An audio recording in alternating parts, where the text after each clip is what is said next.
Policajná razia sa v Rožňave začala už v skorých ranných hodinách a podľa našich informácií bola zameraná na trestné činy extrémizmu. Policajti zaistili niekoľko ľudí. Okrem tejto ženy, matky 2 detí, boli na políciu predvedení ďalší 9 podozriví. Vyšetrovateľ ešte dnes údajne všetkých obvinil. Obvinení mali extrémistické materiály šíriť a propagovať hlavne vo svojich profiloch na sociálnych sieťach.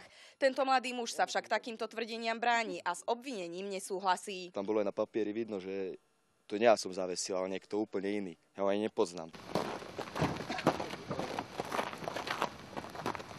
A jak mi môžu na základe takýchto hlúpostí ma zobrať a v putách, jak psa. Ja určite extrémista nie som. Policajti zaistili viacero počítačov, ale aj mobilné telefóny, Wi-Fi routery a oblečenie s rasistickými motívmi. Domové prehliadky mali vykonať až na 10 miestach. Aj Wi-Fičko mi zobrali, aj notebook, aj telefón, všetko. Všetkých 10 zadržaných ešte dnes policajti prepustili. Údajne budú vyšetrovaní na slobode. Práve pre prebiehajúce vyšetrovanie je polícia zatiaľ na informácie skúpa. V tejto chvíli môžeme potvrdiť, že v rámci celého Slovenska prebieha policajná akcia zameraná na boj proti extrémizmu. Aký trest za šírenie extrémizmu obvineným hrozí, určí až vyšetrovateľ po preskúmaní všetkých dôkazov.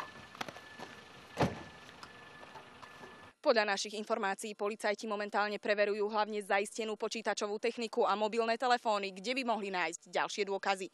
Z Rožňavy pre televíziu JOJ, Martina Molčanová.